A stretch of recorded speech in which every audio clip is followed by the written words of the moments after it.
Está acabando. Se você não gostava dessa música, pode dar glória a Deus. Está terminando. Mas se você gostava, depois descobre onde que tem, não é? Mas nós tivemos, inclusive, que diminuir um pouco a velocidade. A música é tão mais rápida que isso, que o pessoal precisou ali diminuir um pouquinho para a gente entender a letra, senão a gente não entenderia o que eles cantam. Hoje nós vamos falar de um assunto que esse pode se chamar de um espanta-crente, sabe? Nós vamos falar de uma regra do futebol que virou uma cultura popular em nosso país. E muitas das nossas mensagens incomodaram, mas se tem uma que vai provavelmente incomodar muita gente, é a desta manhã. E obviamente que esse não é o nosso interesse. Se o nosso interesse fosse espantar os irmãos da igreja, nós não utilizaríamos a palavra de Deus para isso, não é?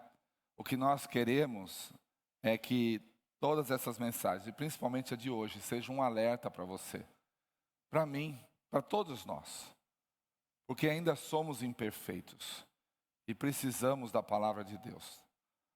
Precisamos de uma bússola, um farol que nos ajude a enxergar o caminho correto. Então, este texto e a mensagem de hoje vai nos ajudar a ver se nós estamos andando nesse caminho correto. E se não estivermos, reconhecemos com humildade. Não dá para empurrar para baixo do tapete. É aquela velha máxima que você já ouviu, inclusive aqui. Tem uns que recebem a mensagem com uma enxada, puxa para si. E tem outros que preferem receber a mensagem com uma pá, pega e vai jogando. Essa é uma para nós recebermos de coração aberto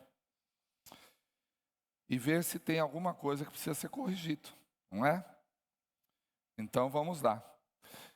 Bom, essa semana eu completo 56 anos. Nasci no final de novembro de 68. E pouco mais de um ano após o meu nascimento, chegou o ano marcante para a história brasileira de 1970. Foi um ano que trouxe muitas modificações em nossa história recente. Algumas negativas, como essa aqui. Ainda estávamos vivendo a ditadura militar, ela começou um pouco antes, em 1964, e perdurou até 15 anos depois, até 1985. Neste ano de 70, estávamos vivendo o auge da repressão, da censura, muita gente presa, independente do mérito que nós não vamos julgar, mas muitos presos, tortura, desaparecimento de opositores, enfim.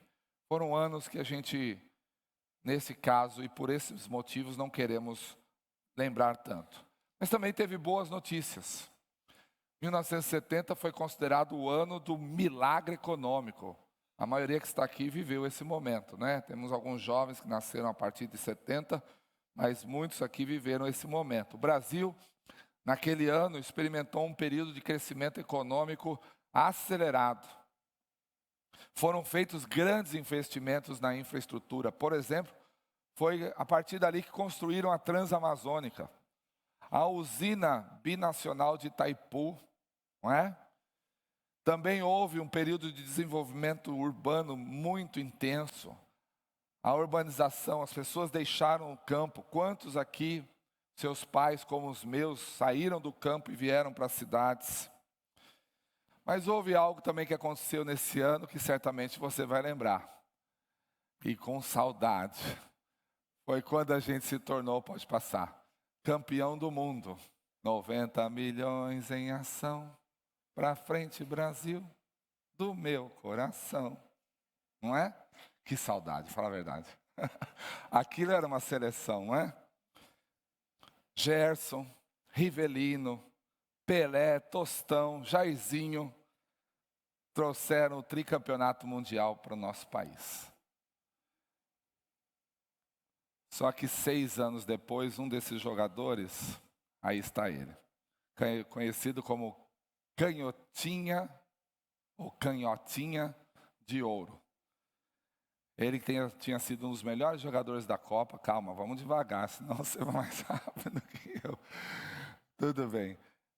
Ele grava um comercial de TV, e pior, de uma marca de cigarros, e que foi veiculada dizendo isso que está na tela. Disse Gerson no comercial de TV: por que pagar mais caro se a marca de cigarro me dá tudo aquilo que eu quero de um bom cigarro? Gosto de levar vantagem em tudo, certo? Leve vantagem você também. Leve pontinhos, né?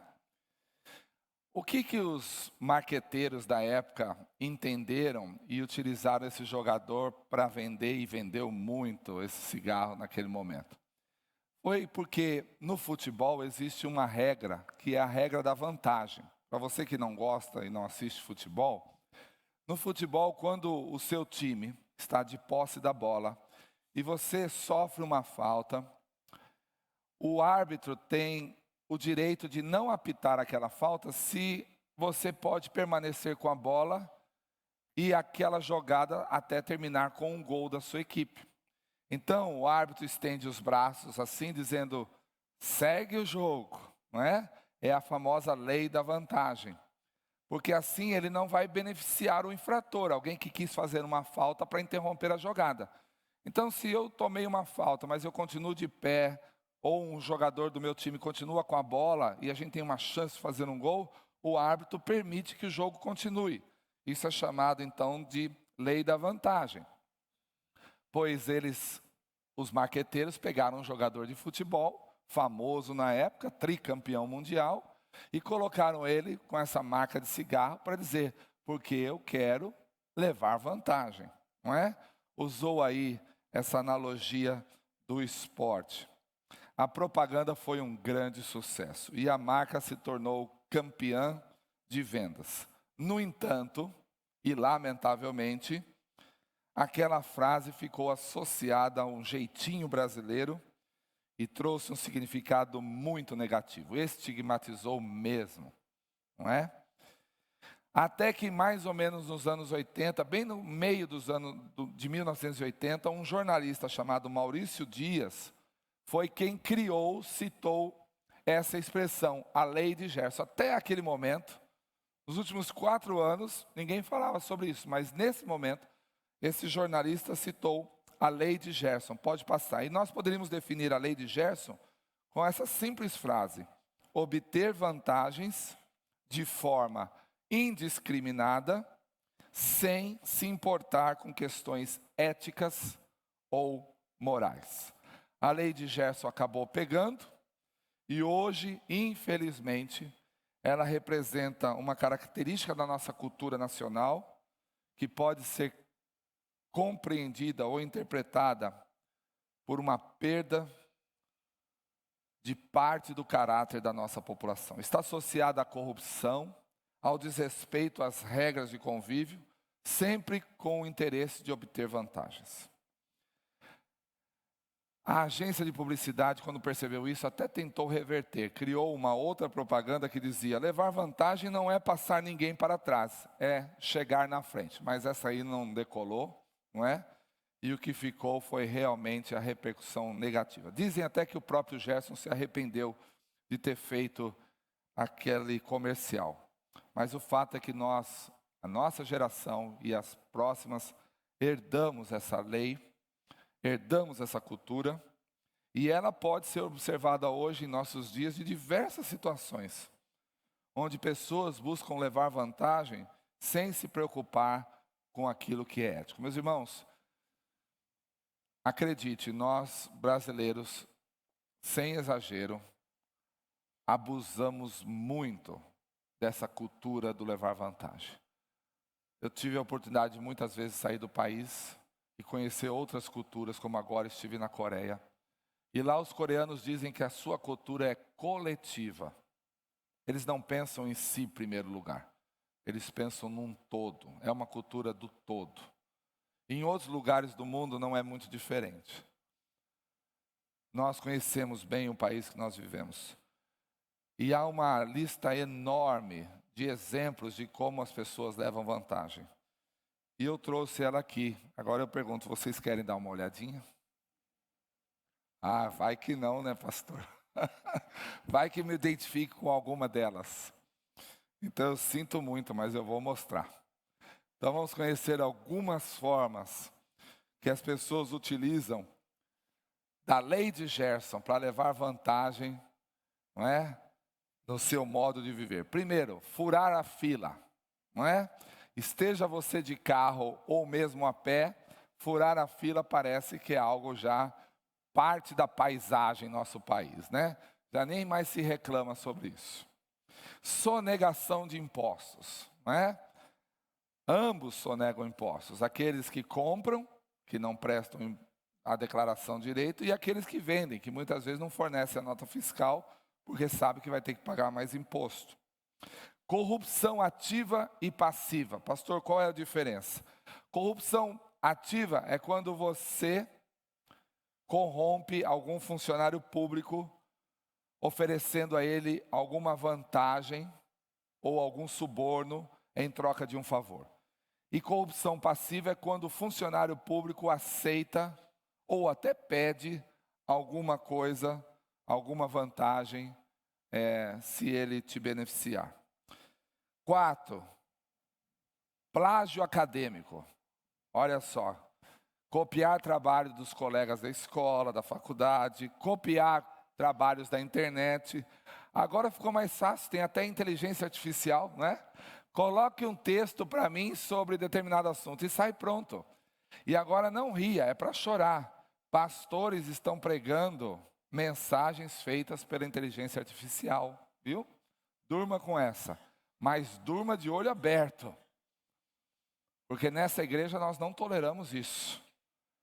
Mas infelizmente tem colegas, se é que posso chamar de colegas, que vão na inteligência artificial, colocam um tema e sai a mensagem prontinha. Até com os slides. Uso de vagas especiais. Essa quem não fez? Ah, para aqui mesmo. Não pode, é deficiente. É rapidinho, é só 2 minutos. É de idoso. Ah, mas você vai chegar lá. O pastor já fez 56, a gente vai chegar lá. Gestante, o pior é gestante, né? Se ele for um homem parar numa vaga de gestante. E aí, como é que vai explicar? Não é?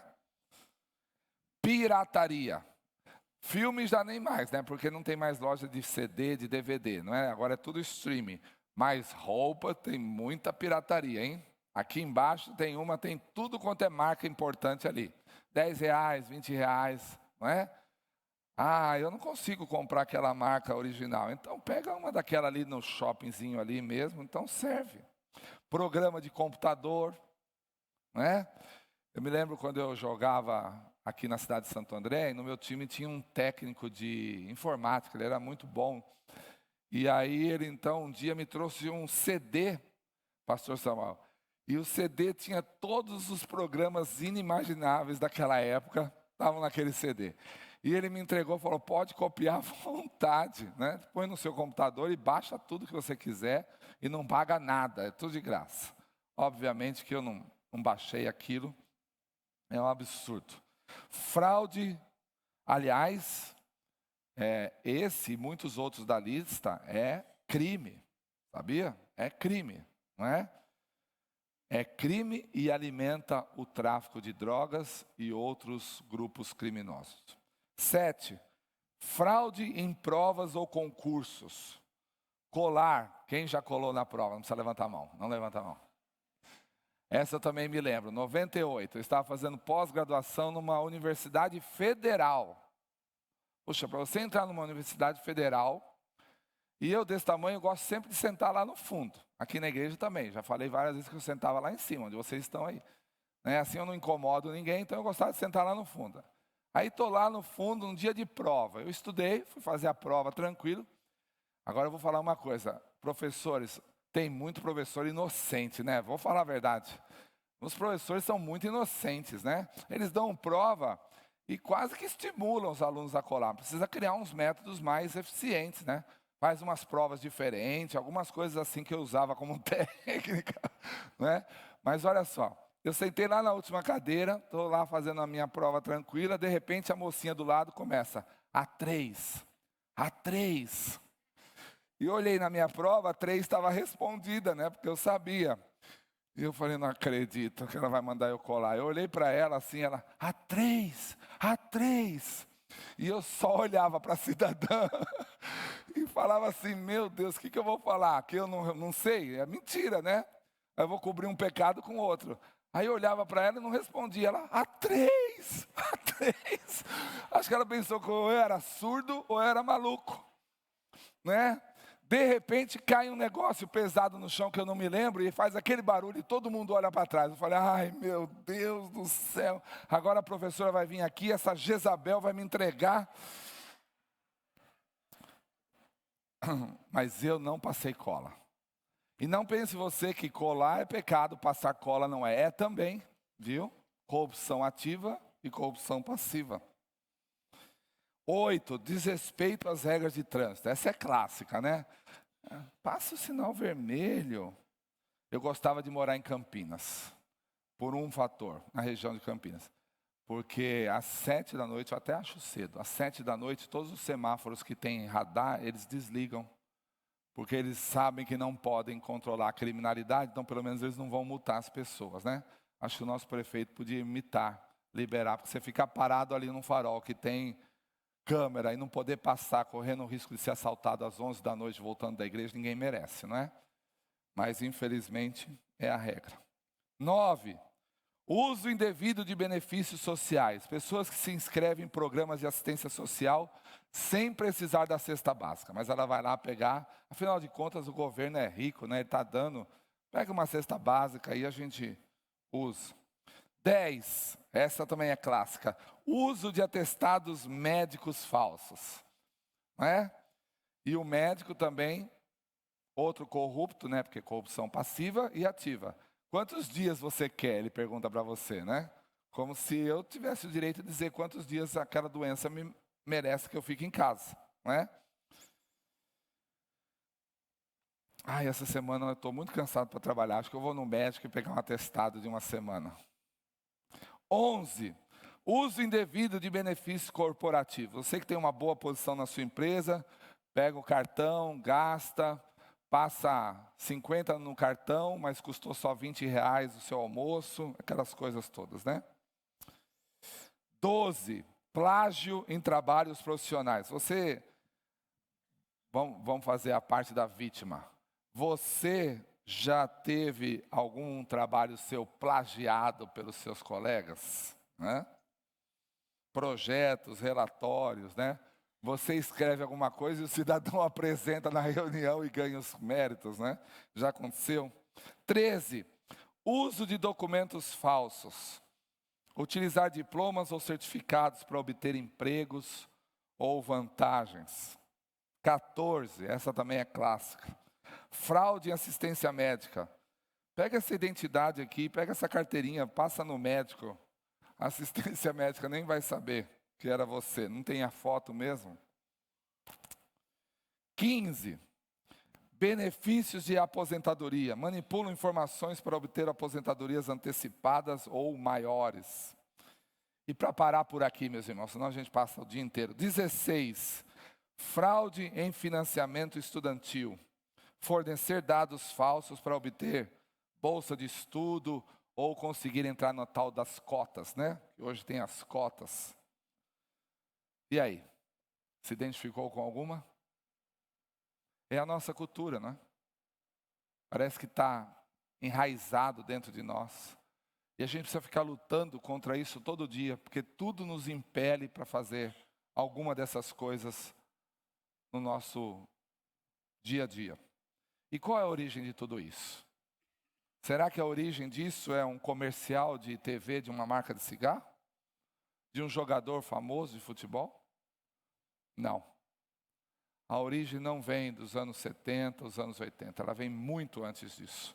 Olha o que Paulo escreveu aos Colossenses no capítulo 3, verso 9. Não mintam uns aos outros, porque tudo isso aqui é forma de mentira.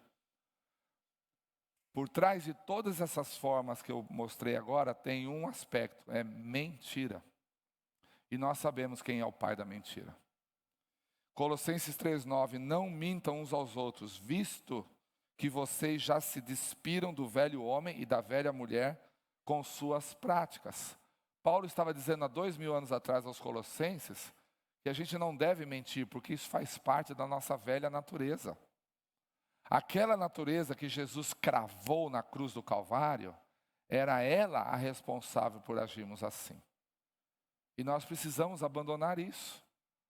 E não foi um comercial de TV e a infelicidade de um jogador que estava fazendo que trouxe essa cultura, mas é o próprio mal que está dentro de nós. Como disse Davi, eu fui concebido em pecado. Sabe que quando você ainda era um embrião, você já era pecador. E só Jesus Cristo pode transformar a nossa vida. Só o sangue de Jesus pode nos libertar de tudo isso. Traria alguma vantagem, pastor Grava, ser honesto? Tem gente que pergunta isso, né? Dentro das igrejas, das boas igrejas, menos. Mas lá fora, muita gente pergunta. Familiares perguntam. Tem alguma vantagem ser honesto? Num país que parece que o crime compensa, tem alguma vantagem agir com honestidade?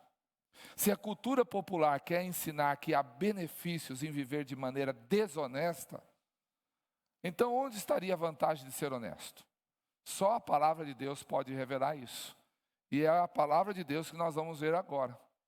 E vamos ver vários textos para você entender que sim, vale a pena e há vantagens em ser honesto. Primeiro, a honestidade é quem nos conduz à presença de Deus. Você quer estar na presença de Deus? Amém?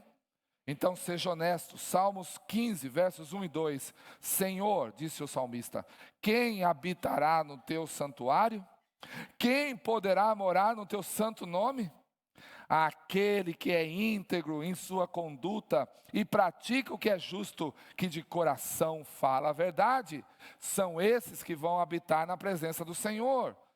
Outro Salmo 101, verso 7, quem pratica a fraude não habitará no meu santuário, diz o Senhor. O mentiroso não permanecerá na minha presença.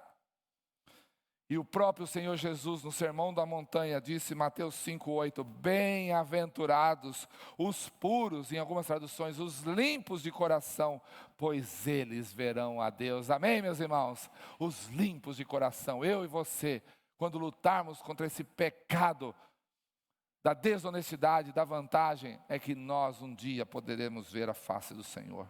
Segundo, a honestidade traz felicidade a quem pratica. As pessoas querem ser felizes.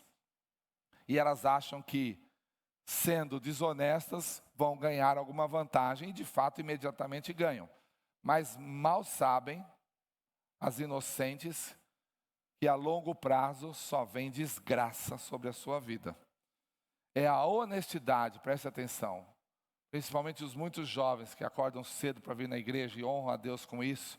É a honestidade que traz felicidade para quem pratica. Salmo 112, verso 5.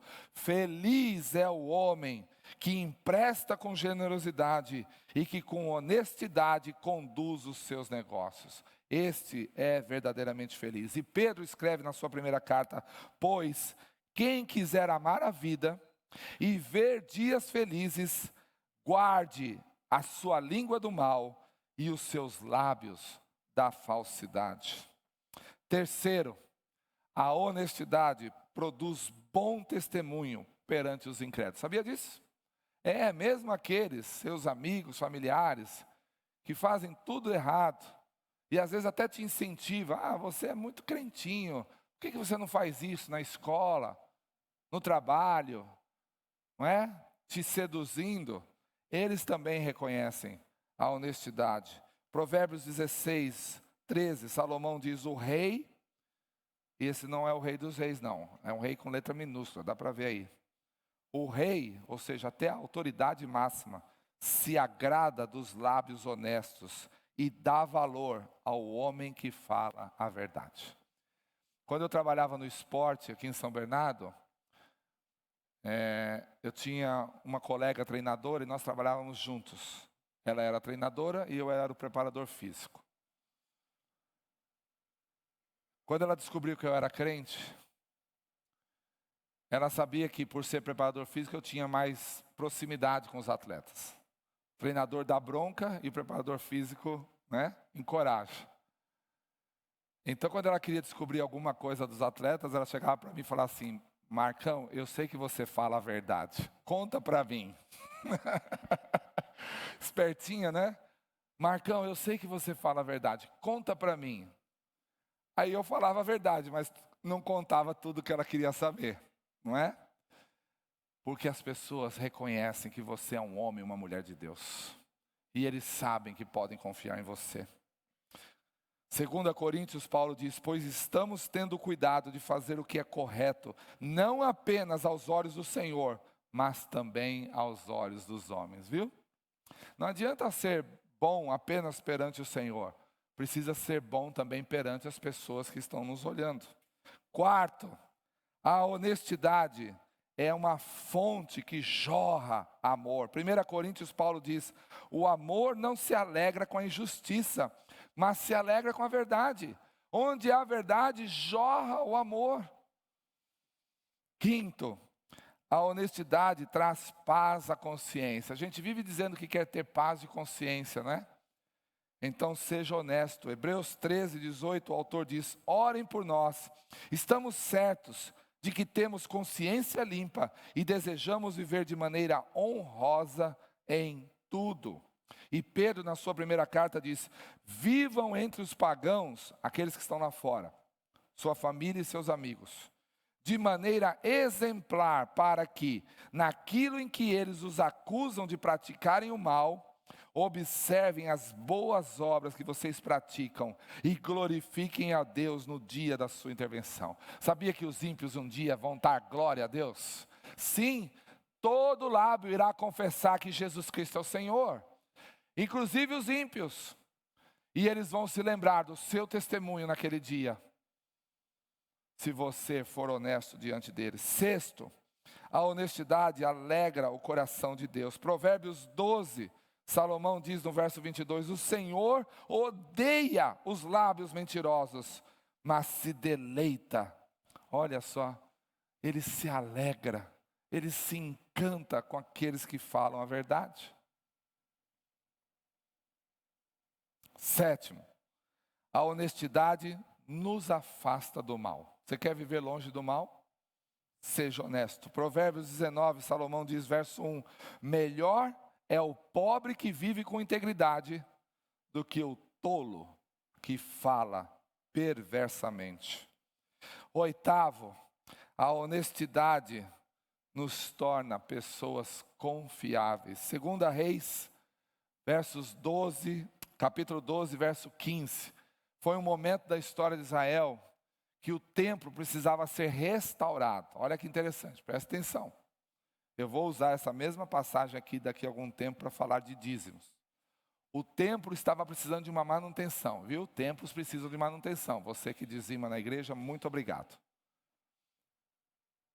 E aí, eles estavam arrecadando os recursos, mas os sacerdotes não estavam usando os recursos para reparar o templo. Não estavam desviando, só estavam guardando o dinheiro. E o rei da época, que era um rei reto diante dos olhos do Senhor, chegou para o sacerdote e falou, e aí, vocês não vão reparar o templo?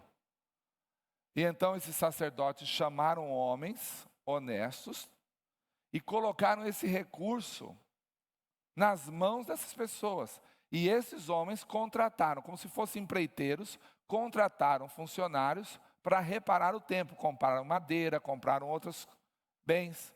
E olha o que o texto diz desses homens que foram contratados pelos sacerdotes. O texto está se referindo a eles. Não se exigia a prestação de contas dos que pagavam os trabalhadores, pois agiam com honestidade. Olha que coisa linda, viu? Os empreiteiros contratados pelos sacerdotes eram homens confiáveis. Ninguém exigia que eles prestavam contas, porque eles pagavam os trabalhadores do templo direitinho. Nono, a honestidade nos faz praticantes da palavra de Deus. É isso mesmo. Saímos da teoria para a prática. 1 João 3,18, João diz, filhinhos, não amemos de palavra nem de boca, mas em ação e em verdade. Chega de falar que ama e viver isso só na teoria. É preciso praticar isso e em verdade. E 10º, a honestidade nos leva à comunhão com Deus. 1 João 1,6. Se afirmarmos que temos comunhão com Ele, mas andamos nas trevas, mentimos e não praticamos a verdade. Foram 10 razões para que você possa acreditar que sim, vale a pena, tem vantagem em viver de maneira honesta. Mas nessas 10 razões, algumas tinham mais de um versículo. Alguém chegou a contar quantos versículos tinham no total? Acho que não, né? Propositalmente eu coloquei 15 versículos. Mas você se lembra que eu dei 16 exemplos de como passar a perna nas outras pessoas? Então, eu vou dar mais 2 versículos para ficar um total de 17, para você sair daqui com a certeza de que vale muito mais a pena ser honesto do que viver levando vantagens. O primeiro é para todos nós. Romanos 5, versículos 20 a 21. A lei foi introduzida, disse Paulo, para que a transgressão fosse ressaltada. Mas onde aumentou o pecado, transbordou a graça. Em outras traduções diz, superabundou a graça de Deus, a fim de que, assim como o pecado reinou na morte, também a graça reine pela justiça, para conceder vida eterna mediante Jesus Cristo, nosso Senhor. Sim, nós pecamos. Sim, pastores também. Mas onde abundou o pecado, superabundou a graça de Deus. E o segundo é para aquele querido amigo ou querida amiga que esteja conosco nesta manhã, que talvez ainda não tenha tomado uma decisão de seguir Jesus como seu Salvador pessoal. Ou alguém que já fez isso e por alguma razão que nós não julgamos, se afastou dos caminhos do Senhor. Esse versículo é só para você. João 8, na verdade 3 versículos, de 32 a 34. Como se tornar um verdadeiro discípulo de Jesus. Ele mesmo diz, e conhecerão a verdade, e a verdade os libertará. Então os fariseus responderam, somos descendentes de Abraão, e nunca fomos escravos de ninguém. Exatamente do jeito que acontece hoje. Se eu disser lá fora, no meio da rua, conhecereis a verdade, e a verdade vos libertará. Passará um transeunte aí e vai dizer assim, mas eu sou livre, eu vivo num país livre, eu não sou escravo de ninguém. E para esse Jesus diz a mesma coisa. Verso 34, digo-lhes a verdade, todo aquele que vive pecando é escravo do pecado. Feche seus olhos, curve a sua cabeça. Enquanto o nosso ministério de louvor se aproxima, obviamente que eu não vou pedir para você levantar a mão se você se identificou com algum daqueles motivos ou formas de levar vantagem. Mas eu tenho certeza que há muitos aqui nessa noite, nesta manhã, como eu, que já praticou isso em algum momento da sua vida. Porque nós somos impulsionados por essa cultura. Vivemos num país onde o fazer o certo é que parece ser errado. Já fizemos aqui uma série de mensagens vivendo na contramão, porque somos impelidos a andar na mão da nossa cultura que nos empurra para dentro do pecado. E se não levar vantagem, parece que você é um tolo, um boboca. Mas a palavra de Deus quer dizer para nós nessa manhã que sim, vale a pena ser honesto. Sim, vale a pena não viver a cultura do levar vantagem. Sim, vale a pena agir de maneira correta, nos mínimos detalhes. Não se deixar seduzir, tentar por aquilo que os outros dizem que todo mundo faz, por que você não pode fazer? Vale a pena. Por isso, se você em algum momento da sua vida fez algo daquilo que você se identificou, esse é o momento para você pedir perdão ao Senhor. Lembre-se, onde abundou o pecado, superabundou a graça de Deus. E essa graça está aqui nesta manhã, está disponível para você, meu irmão, para você, minha querida, e também para mim. Eu também preciso. Não dá para nós vivermos um dia sequer sem essa graça, sem o sangue de Jesus que nos lava e nos purifica de todos os pecados. Clame ao Senhor agora pelo perdão do Senhor. Lembre-se, somente aqueles que querem viver de maneira verdadeira e honesta se aproximarão do Senhor. Para se aproximar de Deus é preciso se lavar no sangue do seu Cordeiro. Se você tem um pecado agora, confesse diante do Senhor. Confesse. E depois de confessar, assuma um compromisso com o Senhor. Eu não mais vou fazer isso. Essa prática ou estas que eu me identifiquei, eu não vou mais fazer isso. Isso não é correto. Não é isso que o meu Senhor faria se Ele estivesse aqui. Jesus jamais faria isso. Se você está fazendo algo que Jesus nunca imaginaria fazer, então está errado. Porque os seus passos devem ser exatamente os mesmos do seu Salvador. Senhor, nós queremos te agradecer nesta manhã. Agradecer em primeiro lugar porque o Senhor nos trouxe essa série e nos trouxe como um alerta para o nosso coração. Oh, Pai de amor, muito obrigado, porque o Senhor não se esqueceu de nós, o Senhor não nos abandonou. E aqui estão os teus filhos e as tuas filhas, que insistem em viver uma vida agradável ao Senhor, livre do pecado. Se quisessem estar nesse meio, poderiam estar em qualquer lugar, mas vieram aqui, porque sabem que aqui, o Senhor sempre irá nos ensinar como viver de maneira correta. Por isso, abençoe os meus irmãos e minhas irmãs. Nós te agradecemos, em segundo lugar, pelo perdão dos nossos pecados, por saber que ao cometer alguma dessas infrações, algum desses enganos, o teu sangue é suficientemente capaz de nos purificar, de nos perdoar. Obrigado, Senhor, pelo sacrifício de Jesus naquela cruz. Pai, nós te agradecemos. Toma agora a vida desse meu irmão, desta minha irmã. Traz paz ao seu coração, na certeza de que ao confessar o seu pecado, ele já foi imediatamente perdoado. Ao confessarmos as nossas culpas, fiel é o nosso Deus, para nos perdoar e nos purificar de todas as injustiças. Nós te agradecemos, Senhor. Nós te agradecemos. E ajuda-nos, Pai, a partir desta manhã, a vivermos de maneira honesta diante do Senhor, a não mais querer levar vantagem, a não ser corrompidos e jamais corromper outros. Ajuda-nos, Senhor Deus, a sempre lembrar de perguntar: Jesus, o que o Senhor faria se estivesse no meu lugar? O que o Senhor faria? E assim possamos viver de maneira agradável ao Senhor, até o nosso encontro glorioso contigo. Essa é a nossa oração, em nome de Jesus.